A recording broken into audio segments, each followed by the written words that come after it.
audio standby, lighting standby, graphic standby, kamera standby. In 3, 2, 1. Bapelitbangda Kabupaten Probolinggo mempersembahkan Forum Konsultasi Publik Rencana Pembangunan Daerah Kabupaten Probolinggo tahun 2024-2026.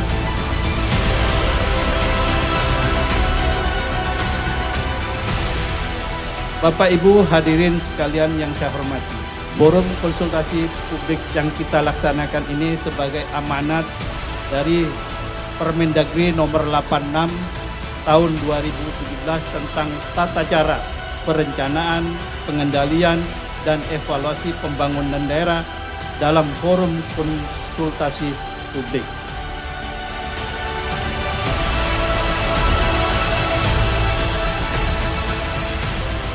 Bapak Ibu, kita berikan tepuk tangan.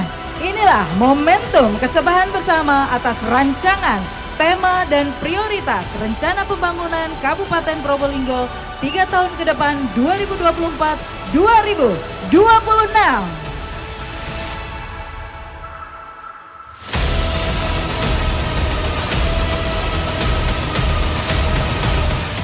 Bapelitbangda